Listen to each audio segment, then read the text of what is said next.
स्वागत आप सभी का ब्रेकिंग न्यूज चैनल में एक बार फिर से। तो आइए जानते हैं देश दुनिया की तमाम बड़ी खबरों को।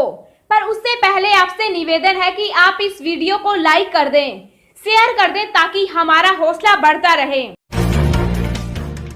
लद्दाख में कदम खींचने को मजबूर हुआ चीन। गलवान घाटी में 2 किलोमीटर पीछे हटे चीनी सैनिक स्ट्रक्चर भी उखाड़े। जी हां, आक्रामकता दिखाकर जमीन हड़पने की कोशिश में जुटा ड्रैगन भारत से मिले ठोस जवाब और दबाव की वजह से कदम पीछे खींचने को मजबूर हो गया है। एक रिपोर्ट के मुताबिक चीनी सैनिक पूर्वी लद्दाख की गलवान घाटी में 15 जून को हुई हिंसा वाली जगह से 2 किलोमीटर पीछे हट गए हैं। 15 जून की घटना के बाद चाइनीज पीपल्स लिबरेशन आर्मी के सैनिक उस स्थान से इधर आ गए थे, जो भारत के मुताबिक LAC है। भारत ने भी अपनी मौजूदगी को उसी अनुपात में बढ़ाते हुए बंकर और अस्थायी ढांचे तैयार कर लिए थे। दोनों सेनाएं आंखों में आंखें डाले खड़ी थी। कमांडर स्तर की बातचीत में 30 जून को बनी सहमति के मुताबिक चीनी सैनिक पीछे हटे या नहीं, इसको लेकर रविवार को एक सर्वे किया गया। अधिकारी ने बताया चीनी सैनिक हिंसक झड़प वाले स्थान से 2 किलोमीटर पीछे हट गए हैं। अस्थायी ढांचे दोनों पक्ष हटा रहे हैं। उन्होंने बताया कि बदलवा को जांचने के लिए फिजिकल वेरिफिकेशन भी किया गया है। रेलवे सोलर पावर से दौड़ाएगा ट्रेन, ऐसा करने वाला भारत पहला देश। जी हां, इंडियन रेलवे के ट्रैक पर अब सोलर पावर की बिजली से ट्रेनें दौड़ेगी। भारतीय रेलवे ने इसके लिए तैयारी पूरी कर ली है। दरअसल रेलवे ने अपने पायलट प्रोजेक्ट के तहत मध्य प्रदेश के बीना में सोलर पावर प्लांट को स्थापित किया है, जिससे 1.7 मेगावाट की बिजली का उत्पादन हो सकता है और इस बिजली से ट्रेनों को दौड़ाने की तैयारी है। रेलवे का दावा है कि दुनिया के इतिहास में यह पहली बार है जब सौर ऊर्जा का इस्तेमाल ट्रेनों को चलाने के लिए किया जाएगा।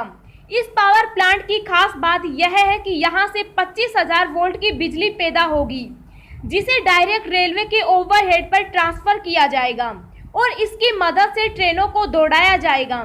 मध्य प्रदेश के बीना में रेलवे की खाली पड़ी जमीन पर BHEL के सहयोग से 1.7 मेगावाट क्षमता वाले सोलर पावर प्लांट को तैयार किया गया है। पूरी दुनिया में ऐसा पावर प्लांट नहीं लगा है जिसे ट्रेन को चलाया जा सके। दुनिया के अन्य रेलवे नेटवर्क सौर ऊर्जा का उपयोग मुख्य रूप से स्टेशनों, आवासीय कॉलोनियों और दफ्तरों की बिजली की आवश्यकताओं को पूरा करने के लिए करते हैं।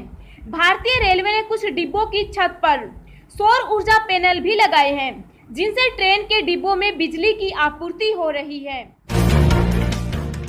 दिल्ली सरकार ने अस्पतालों को दी बड़ी राहत, 25% स्टाफ बढ़ाने का आदेश। जी हां, दिल्ली में लगातार बढ़ रहे कोरोना संक्रमण के मामले और उनसे जूझते अस्पतालों को दिल्ली सरकार ने बड़ी राहत दी है।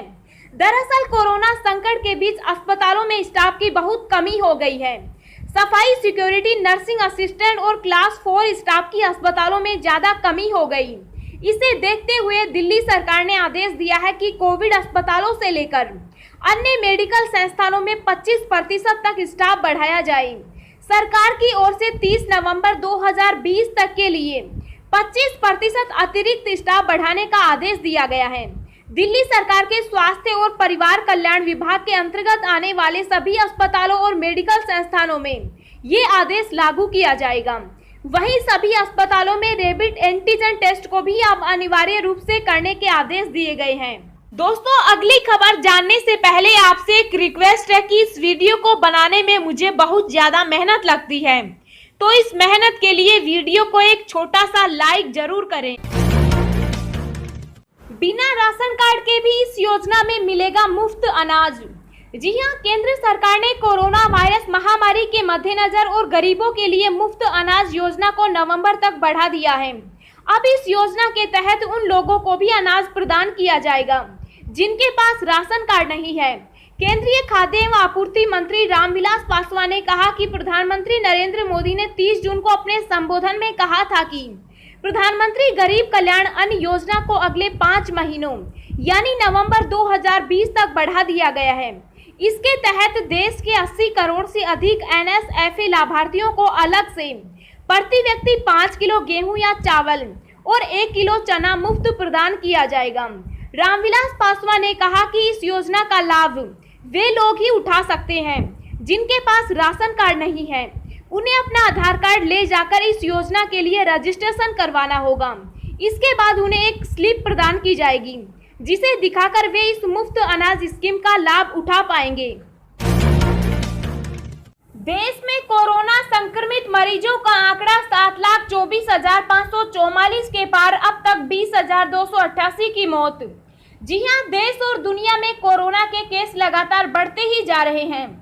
ताजा आंकड़ों के मुताबिक देश में अब तक 7,24,544 संक्रमण के मामले सामने आ चुके हैं और एक्टिव केस 2,63,753 हैं, जिनमें से अभी तक 20,288 लोग अपनी जान गंवा चुके। वहीं इसके बीच अच्छी खबर ये भी है कि अब तक 4,47,676 संक्रमित मरीज ठीक भी हो चुके। दुनिया भर में कोरोना वायरस की वजह से कुल 5,42,181 लोगों की जान जा चुकी है, जबकि वायरस से संक्रमित लोगों की संख्या 1,16,62,935 हो गई है। इनमें एक्टिव केस 45,38,233 है और खुशी की बात यह है कि अब तक 65,96,912 लोग ठीक हो चुके हैं। रेलवे बना रहा सभी ट्रेनों के लिए नया टाइम टेबल, अब ट्रेनों के कम किए जाएंगे स्टॉपेज। जी हां, भारतीय रेलवे अब नए सिरे से ट्रेनों का टाइम टेबल बनाने में जुटा है। कोरोना संकट खत्म होने के बाद रेलवे नई टाइमिंग जारी करेगा। जानकारी के मुताबिक रेलवे अब सभी ट्रेनों के लिए नया टाइम टेबल बना रहा है।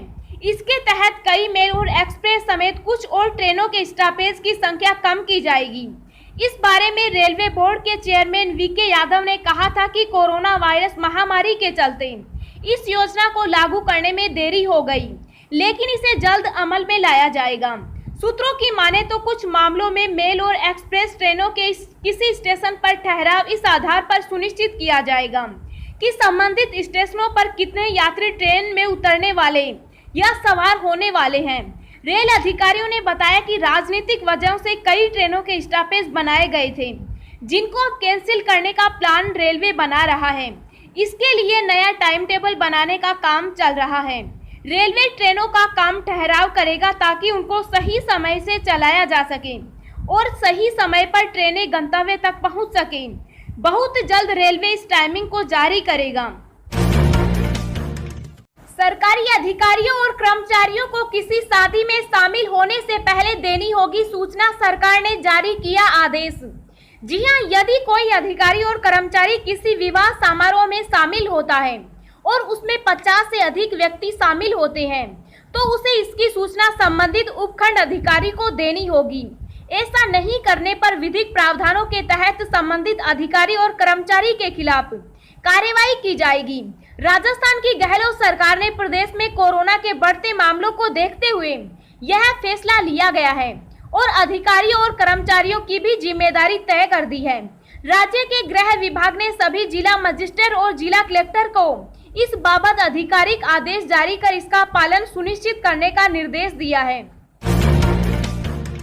अब हम आपको अगले 24 घंटों के संभावित मौसम पूर्वानुमान के बारे में बता रहे हैं। अगले 24 घंटों के दौरान दक्षिणी गुजरात के साथ सौराष्ट्र और कच्छ के हिस्सों में मूसलाधार वर्षा जारी रहने की संभावना है। बिहार, उत्तर प्रदेश, पश्चिम बंगाल, उत्तरी छत्तीसगढ़, मध्य प्रदेश, तेलंगाना, उप हिमालय, पश्चिम बंगाल, सिक्किम, असम, मेघालय, कोंकण और गोवा के तटीय कर्नाटक में अच्छी बारिश के आसार हैं। पूर्वोत्तर भारत, ओडिशा, तटीय आंध्र प्रदेश, केरल, उत्तराखंड, दक्षिण और पूर्वी राजस्थान, अंडमान व निकोबार द्वीप समूह और लक्षद्वीप के कुछ हिस्सों में हल्की से मध्यम बारिश जारी रहने के आसार हैं। दिल्ली, हरियाणा, पंजाब, आंतरिक कर्नाटक और तमिलनाडु के कुछ हिस्सों में हल्की बारिश हो सकती है।